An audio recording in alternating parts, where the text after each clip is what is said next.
Bismillahirrahmanirrahim. Assalamualaikum warahmatullahi wabarakatuh. Innal hamdalillah nahmaduhu wa nasta'inuhu wa nastaghfiruh wa na'udzu billahi min shururi anfusina wa sayyiati a'malina. May yahdihillahu fala mudilla lahu wa may yudlil fala hadiya lahu. Asyhadu an la ilaha illallah wahdahu la syarika lahu wa asyhadu anna Muhammadan abduhu wa rasuluh. Ya ayyuhalladzina amanu taqullaha haqqa tuqatih wa la tamutunna illa wa antum muslimun.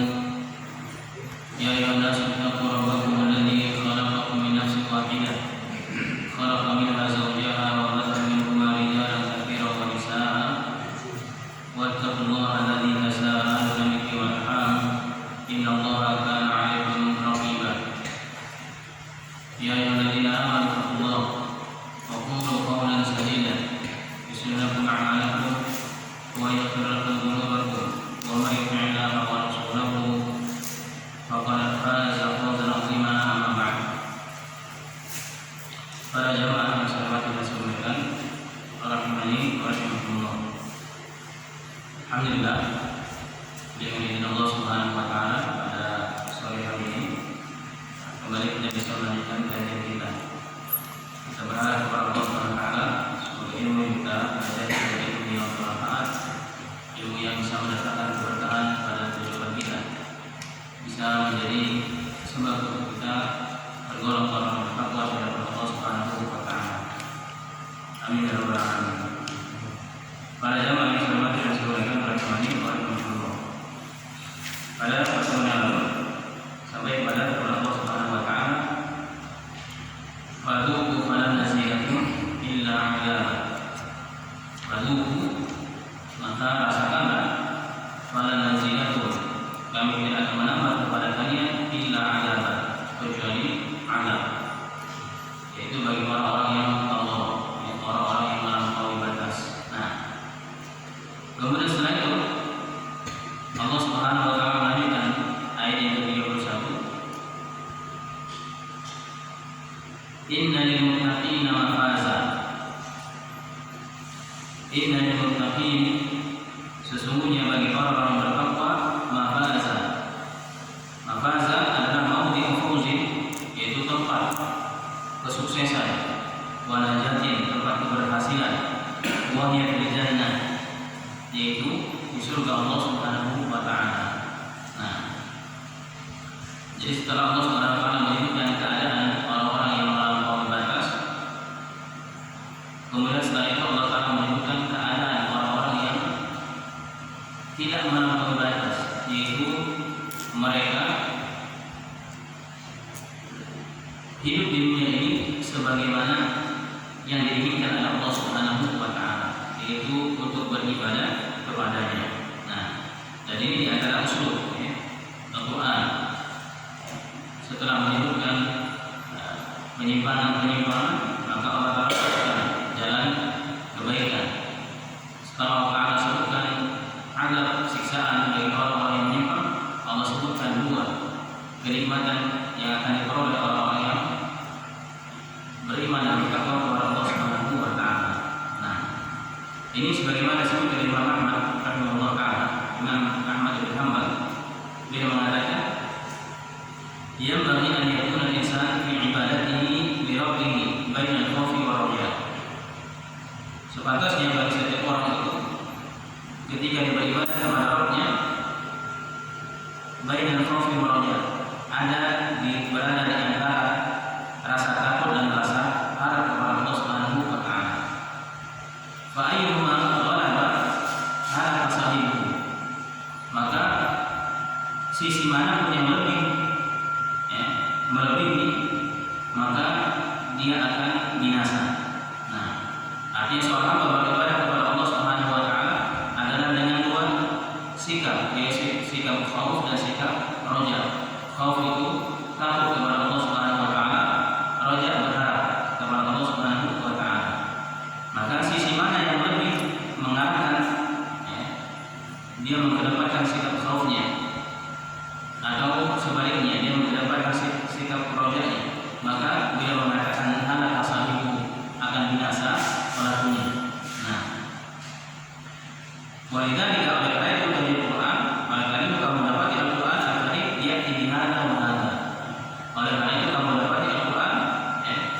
menyebutkan ini dan itu. Artinya ketika Allah Ta'ala menyebutkan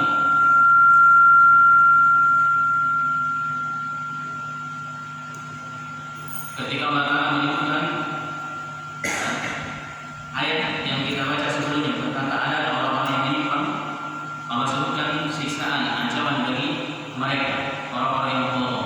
Ini sifat apa di sini? Yang kita kedepankan ketika membaca ayat tersebut. Nah, sikap khauf, takut, ya.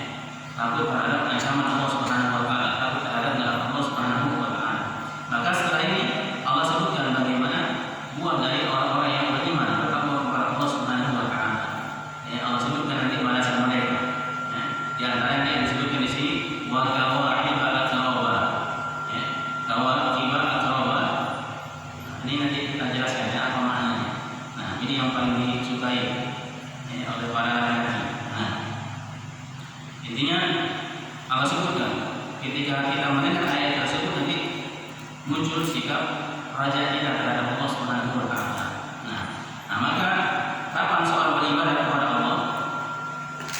Ya, salah satu dari sikap ini apa namanya? Mengarahkan sikap yang lainnya, maka dia akan binasa. Ya, akan binasa. Nah, karena sikap khauf, ya, sikap khauf itu kalau dia mengarahkan sikap raja, maka nanti kita akan terjatuh kepada ibadahnya orang-orang khawarij.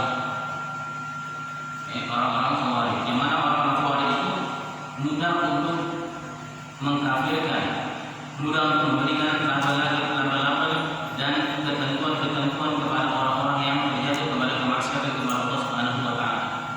Karena mereka mengedepankan sikap apa? Sikap khauf. Ya.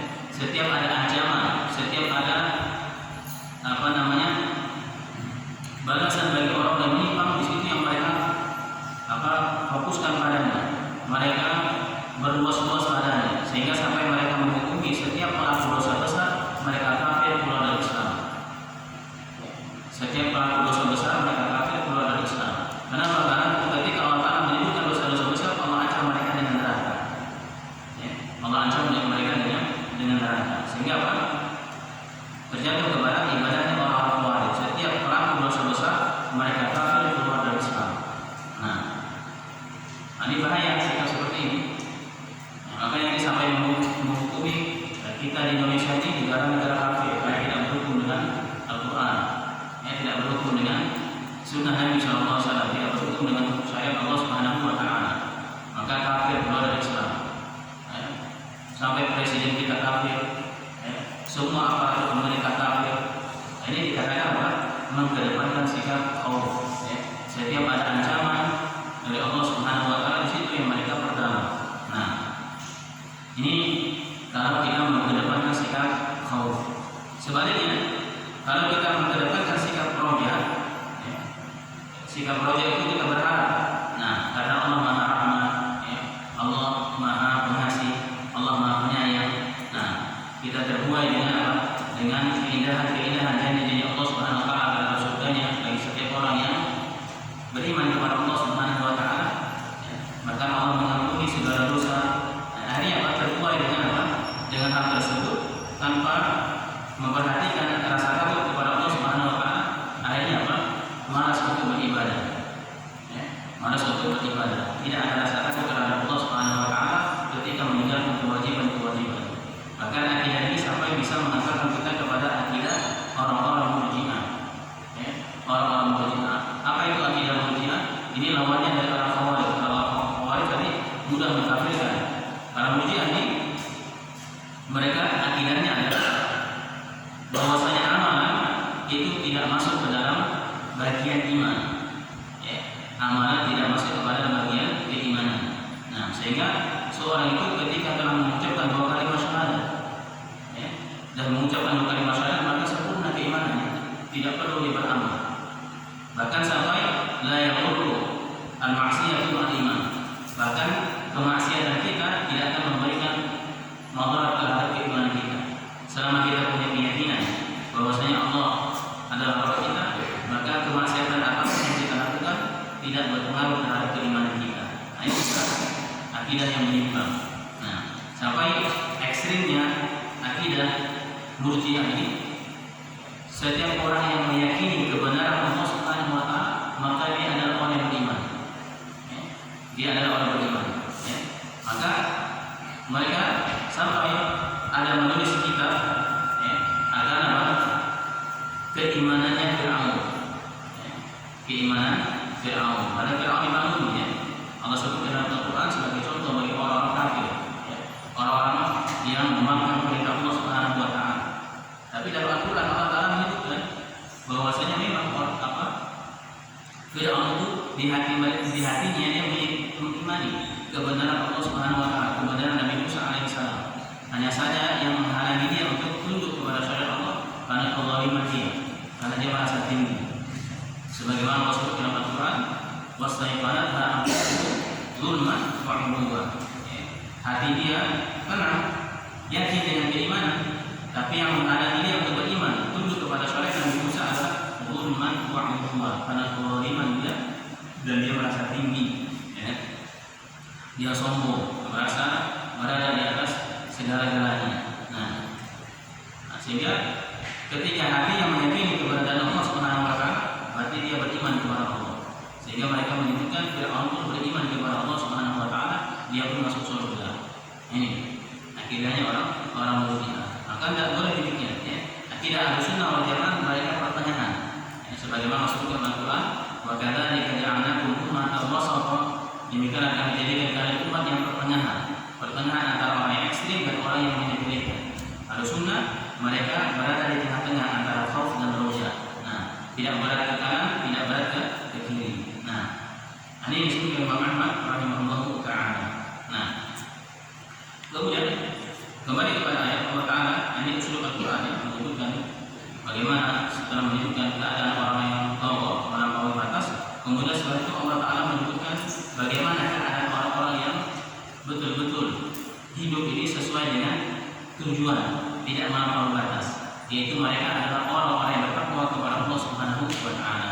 Nah, pertemuan yang lalu kita sebutkan makna taqwa itu adalah orang yang melampaui batas apa yang diciptakan. Mereka diciptakan untuk apa? Manusia?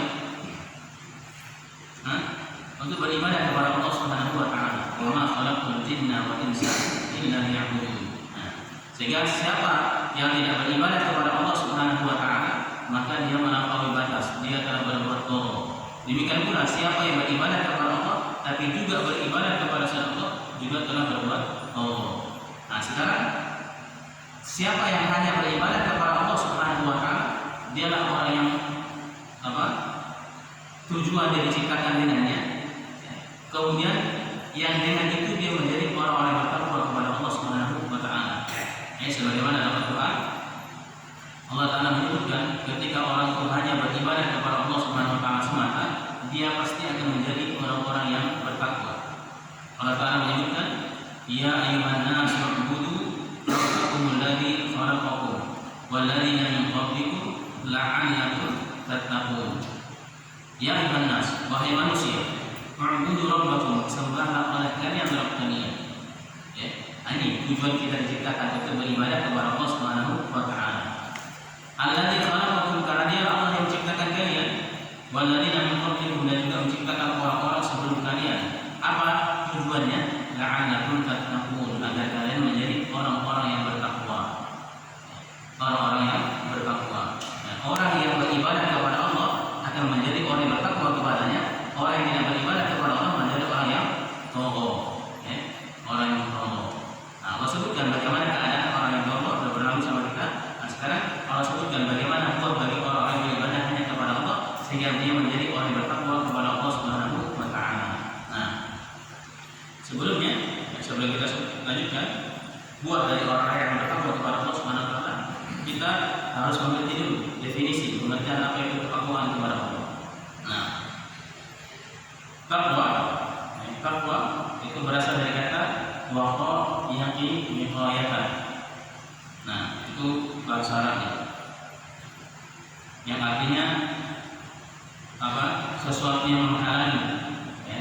Bahasa kita tamel, lisan. Nah, itu secara bahasa. Adapun secara istilah, banyak para ulama mendefinisikan apa itu takwa. Nah, banyak para ulama mendefinisikan apa itu takwa. Ada yang menyebutkan mana takwa adalah imtithalul awamiri wa nawahi, menjalankan perintah, meninggalkan larangan. Ada yang menyebutkan takwa adalah taat, ketaatan. Nah, karena ketaatan itu bukan hanya kita menjalankan perintah, termasuk kita meninggalkan larangan, itu juga ketaatan kepada Allah Subhanahu wa taala. Nah, Abu Hurairah radhiyallahu anhu ketika beliau ditanya tentang apa itu takwa. Nah, suila Abu Hurairah radhiyallahu anhu, "Ma takwa?" Apa takwa? Maka Abu Hurairah radhiyallahu anhu mengatakan, "Hal akhadta tariqan dan syauqin?" Apakah kamu pernah melewati jalan yang padanya ada duri? Melewati suatu jalan yang padanya ada duri?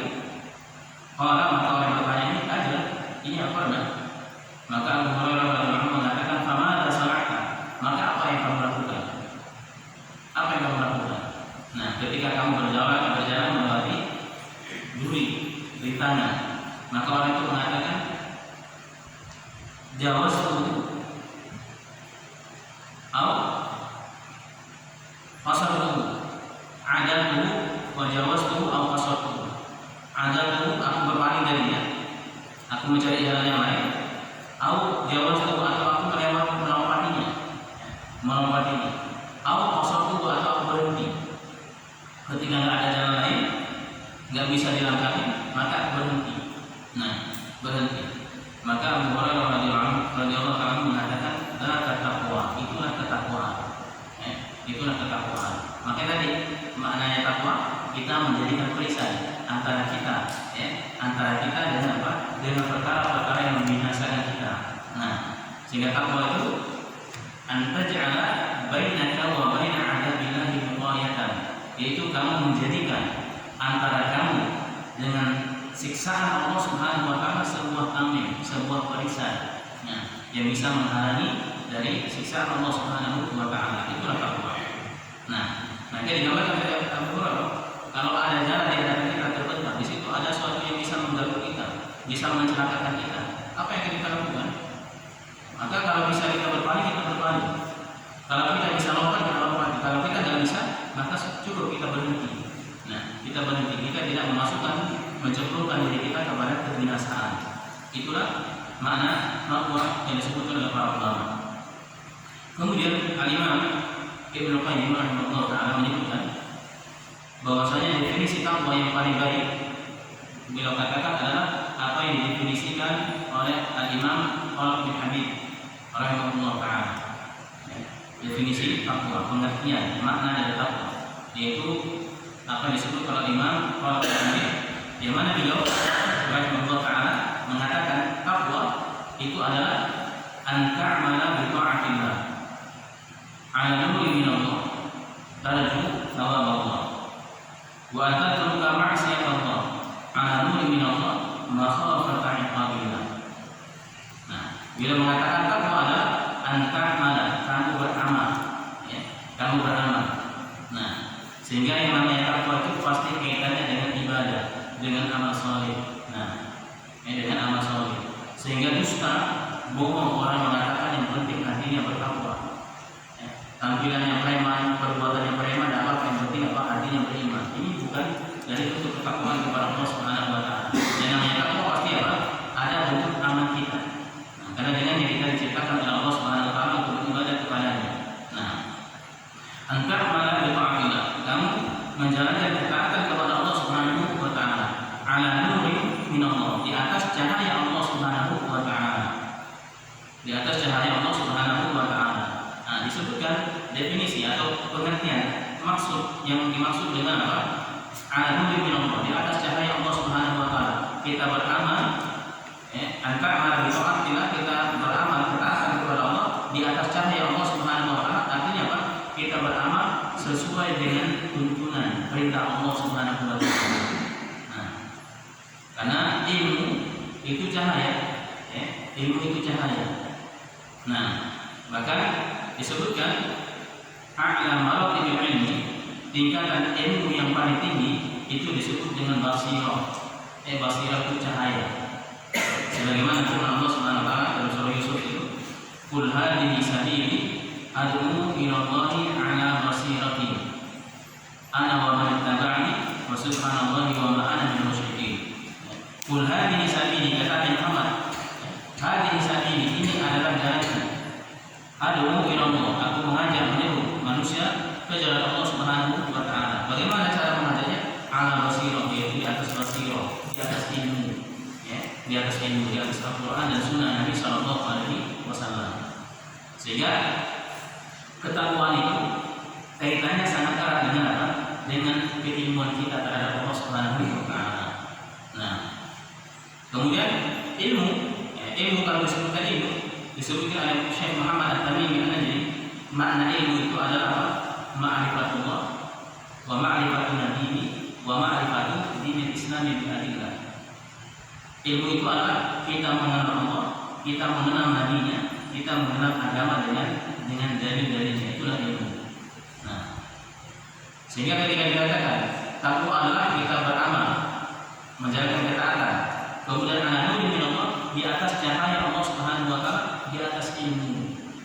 Di atas ilmu. Nah, yang mana ilmu itu sumbernya adalah Al-Quran dan Sunnah Nabi Sallallahu Alaihi Wasallam. Karena apa? Karena ilmu akhirnya adalah bagaimana kita bisa kenal Allah. Bagaimana kita bisa kenal Nabi kita Nabi Muhammad SAW? Bagaimana kita bisa kenal agama ini, mengerti agama ini dengan dalil-dalilnya? Nah, itulah ilmu. Nah, sehingga ketakwaan itu sangat erat kaitannya dengan apa? Dengan ilmu. Karena ilmu ini kadang menjadi pembeda, menjadi pembeda. Kadang amalan itu dianggap besar, dianggap agung, dianggap amal yang super mewah, itu dikarenakan tidak punya ilmu, tidak punya ilmu. Sebaliknya, karena amal tersebut dianggap sepele, dianggap ringan, dianggap tidak bernilai, tapi ternyata ketika orang punya ilmu, ternyata itu adalah amalan yang sangat agung, amalan yang sangat spesial. Nah, apa contohnya?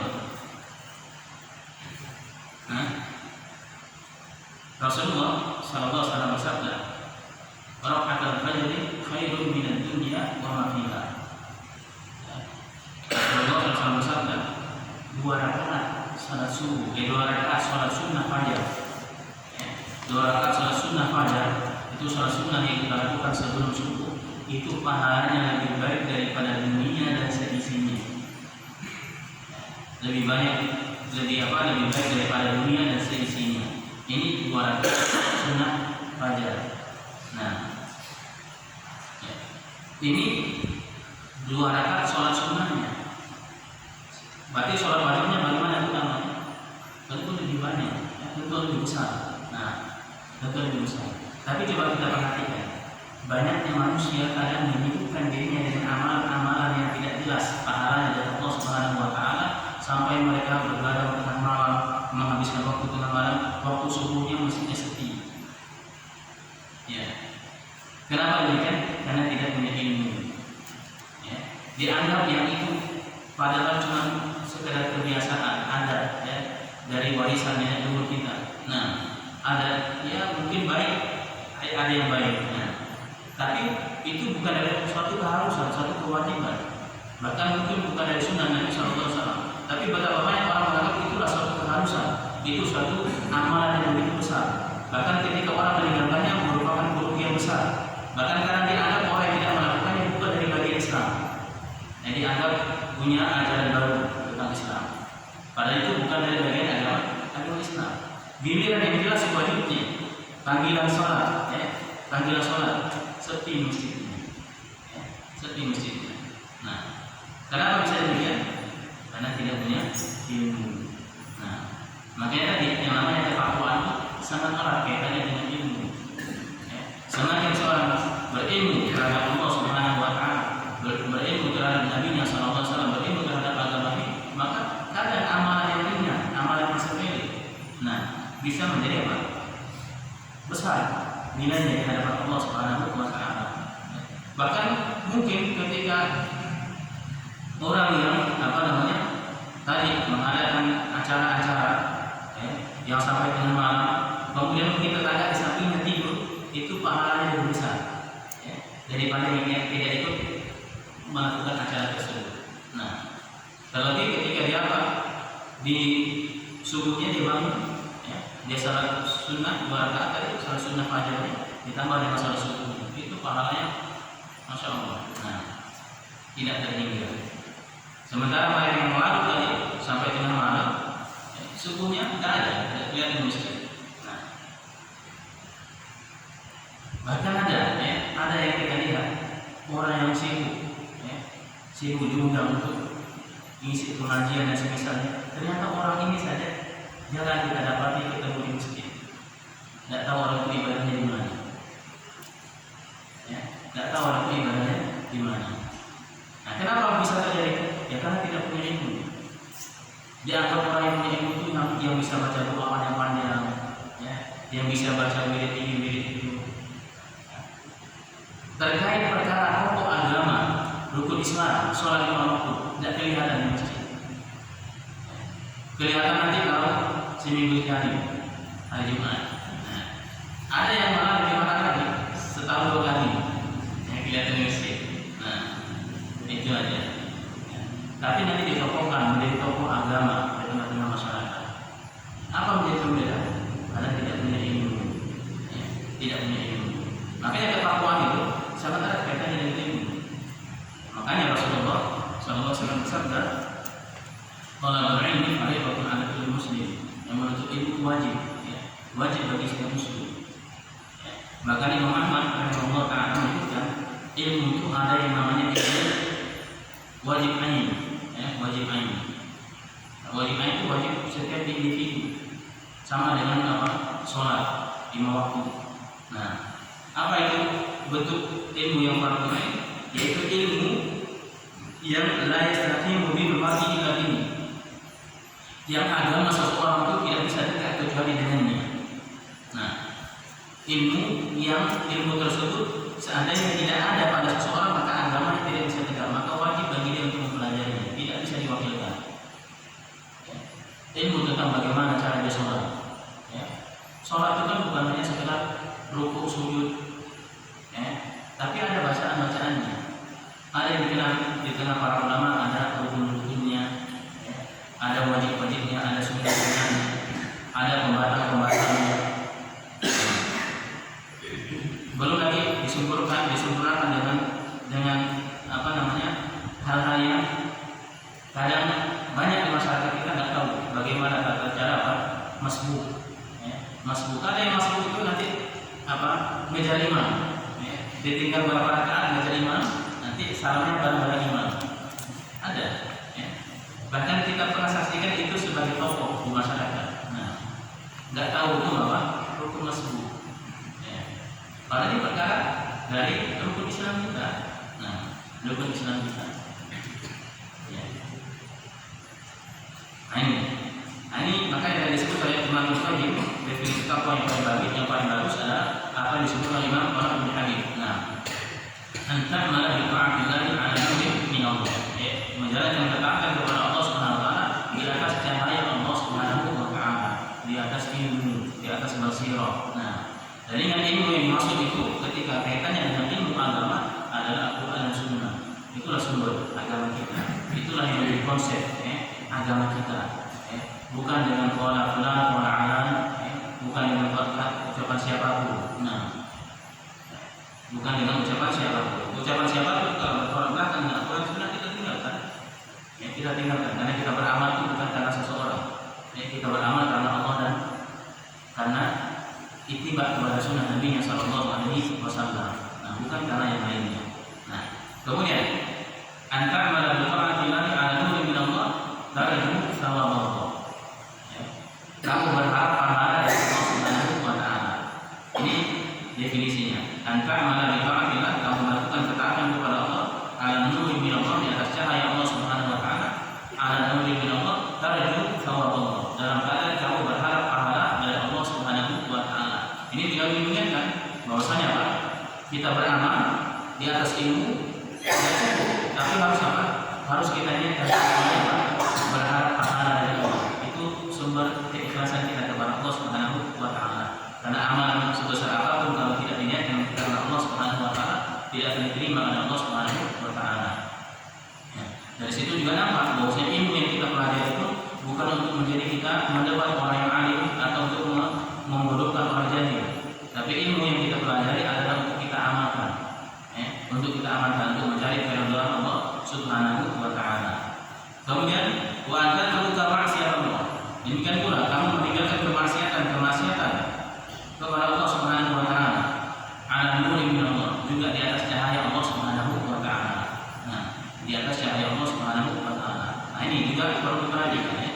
Meninggalkan kemaksiatan pun juga ada ilmunya. Artinya ada ilmu bahwasanya itulah yang dimaksud dengan kemaksiatan.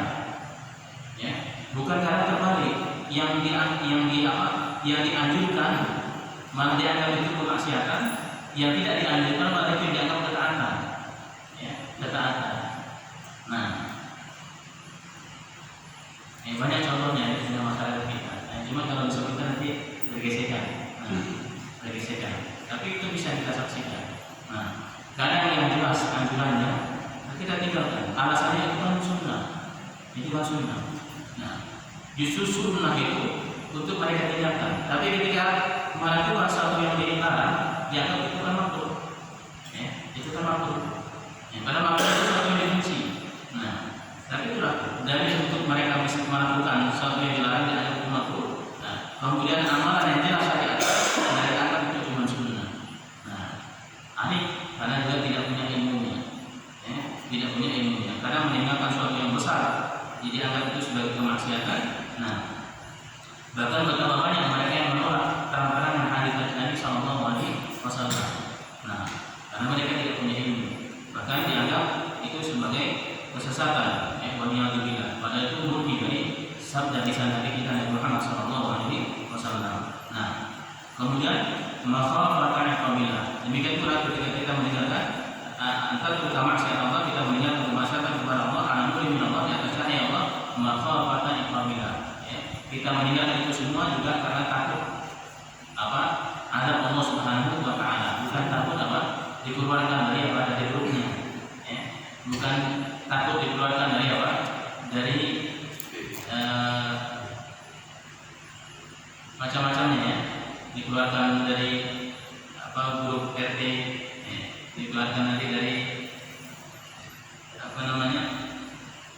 kelompoknya dan semisalnya. Tapi meninggalkan itu semua karena takut siksa Allah Subhanahu wa taala. Takut karena azab Allah itu begitu dahsyat dan begitu besar. Nah, itu definisi ketakwaan kepada Allah Subhanahu wa taala.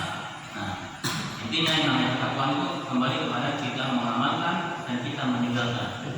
Mengamalkan ketaatan di atas cahaya Allah, berharap pada Allah, meninggalkan kemaksiatan di atas cahaya Allah, juga takut karena Allah Subhanahu wa taala. Itulah definisi ketakwaan kepada Allah Subhanahu wa taala. Nah, siapa yang bisa diberikan adanya, maka di sini Allah sebutkan. Nah, inna lil muttaqina mafaza. Sesungguhnya bagi orang-orang bertakwa mafaza. Mafaza adalah tadi disebutkan maudhi fawzi, tempat kesuksesan, najati, tempat keberhasilan bil jannah, yaitu di surga Allah Subhanahu wa taala. Nah, karena itulah hakikat dari apa? Dari kebahagiaan yang sesungguhnya ketika seorang Allah Ta'ala masukkan ke dalam surganya. Nah, ke dalam surganya. Hal ini sebagaimana masuk dalam Al-Quran, bahwasanya kesuksesan yang sesungguhnya adalah ketika seorang betul-betul dimasukkan ke dalam surga Allah, dihindarkan dari neraka Allah Subhanahu wa taala. Allah Ta'ala sebutkan dalam Al-Quran, kullu nafsin dha'iqatul maut. Setiap yang bernyawa, setiap yang berjiwa pasti merasakan yang namanya kematian. Wa innama tuwaffawna ujurakum yawmal qiyamah, dan tidak lain pahala kalian Allah akan sempurnakan nanti pada hari kiamat. Faman zuhziha 'anil nar, maka siapa yang Allah selamatkan dari kerasnya siksaan neraka, wa udkhila jannah, kemudian Allah masukkan dia ke dalam jannah, faqad faza, dialah orang yang faza, dialah orang yang beruntung, dialah orang yang sukses, dialah orang yang bahagia. Kemudian Allah tegaskan, wa ma hayatud dunya illa mata'ul ghurur, karena tidaklah kehidupan dunia itu melainkan kesenangan yang menipu. Nah, kehidupan dunia adalah kesenangan yang menipu, kesenangan yang sementara, semu, tidak ada yang abadi di dunia ini. Nah, kebahagiaan yang sesungguhnya ketika seorang bisa dimasukkan ke dalam surga Allah Subhanahu wa Ta'ala. Bagaimana bisa demikian? Ini menjadi orang-orang yang bertakwa di hadapan Allah Subhanahu wa Ta'ala. Nah, dia akan mendapatkan tempat kesuksesan, yaitu ke dalam surga Allah Subhanahu wa Ta'ala. Kemudian, inna lil muttaqina mafaza hadaiqa wa a'naba. Mereka akan mendapatkan hadaib di situ apa? Masakin, itu kebun-kebun, taman-taman. Nah, kebun-kebun, taman-taman. Nah, ya, yang namanya kebun taman di surga itu tidak bisa tidak bisa digambarkan keindahannya dengan mata kita, tidak bisa dibayangkan dengan pikiran kita, bahkan tidak terbetik keindahannya di hati seorang hamba. Sebagaimana Rasulullah SAW ketika menyebutkan tentang nikmat surga, ma la'ainun ra'at wa la udhunun sami'at wa la khatira 'ala qalbi bashar, yaitu apa-apa yang tidak terlihat oleh mata, tidak terdengar oleh telinga, dan tidak terbetik oleh hati seorang hamba. Nah, kenapa? Karena di akhirat itu Allah Ta'ala siapkan 99 rahmat. Nah, 99 rahmat. Sementara di dunia saja Allah berikan berapa rahmat? Satu rahmat. Nah, yang mana satu rahmat Allah Ta'ala di dunia ini, seorang seekor singa itu tidak menginjak anaknya.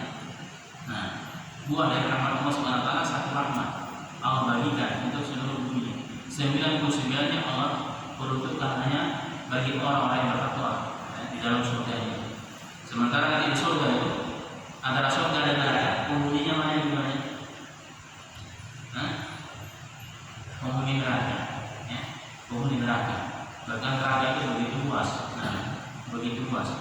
Nah, setiap kali Allah masukkan penghuni neraka terus mengatakan tani masih, ya, apakah ada tambahan? Apakah ada tambahan? Nah, ya. Kemudian Allah sebutkan padanya ada taman-taman. Wa anaba, yaitu apa? Buah anggur. Nah, buah anggur. Nah, ini diistimewakan. Ada Allah Subhanahu wa Ta'ala menyebutkannya. Nah, itu buah yang termasuk buah yang yang enak, ya, yang enak. Nah, yaitu buah anggur. Kemudian Allah Ta'ala sebutkan, lanjut dalam ayat-ayatnya, wa kawa'iba atraba, ya, wa kawa'iba atraba. Nah, kawa'ib itu disebutkan kalau di terjemahan Al-Quran terjemahan itu disebutkan dan gadis-gadis remaja yang sebaya, ya, gadis-gadis remaja yang sebaya. Nah, ini kawaid. Nah, pada dalam tafsirnya makna kawaid itu adalah zawati nawahi, zawati nawahi. Nah, yaitu apa? Wanita-wanita yang punya payudara yang besar, ya, payudara yang besar.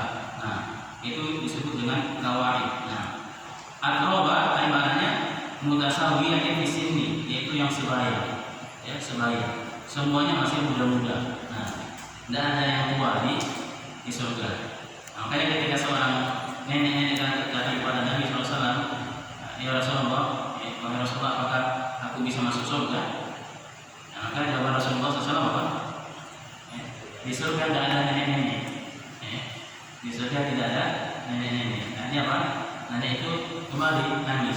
Nah, kenapa dia menyangka tidak akan dimasukkan ke dalam surga? Kenapa? Karena di surga memang tidak ada nenek-nenek. Semuanya dalam keadaan apa? Pemuda. Ya. Lagi masa-masa pokok-pokoknya, masa-masa kuatnya, baik laki-laki maupun perempuan-perempuannya. Nah, ini akan dipersiapkan bagi orang-orang yang bertakwa kepada Allah Subhanahu wa Ta'ala. Nah, siapa yang bisa menjaga ketakwaan dia, meninggalkan apa yang diharapkan oleh Allah Subhanahu wa Ta'ala di dunia, maka Allah akan balas dengan yang lebih baik nanti di akhirat. Ya, lebih baik di akhirat. Nah, ini juga termasuk dari kaidah yang disebutkan.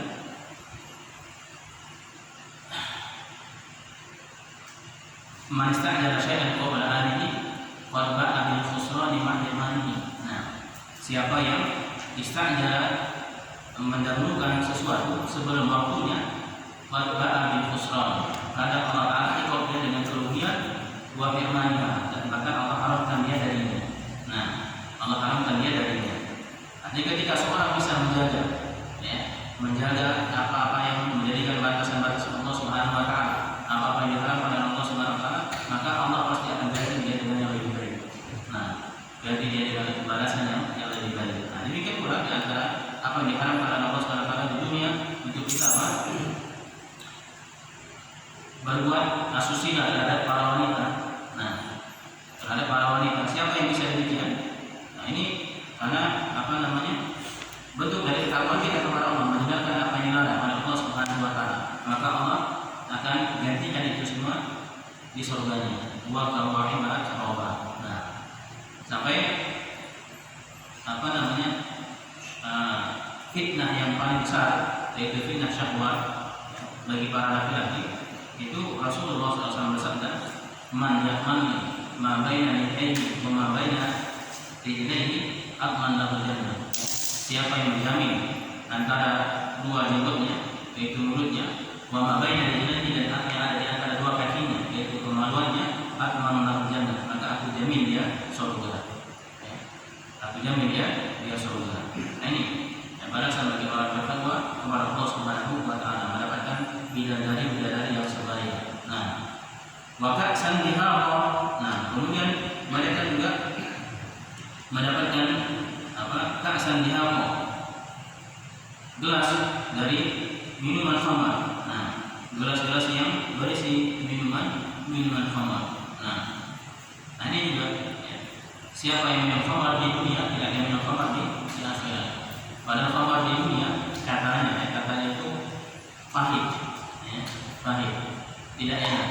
Nah, cuma bikin orang nanti pelai, ya, mabuk, nggak sadarkan diri, ya, pelampiasan orang-orang yang apa namanya hidupnya nggak tenang. Nah, tapi kalau khamar di akhirat itu khamrul ladatin, ya, adalah khamar yang lezat yang tidak menjadikan orang mabuk. Nah, tidak menjadikan orang yang mabuk. Tapi siapa yang minum di dunia tidak akan minum nanti, sebagaimana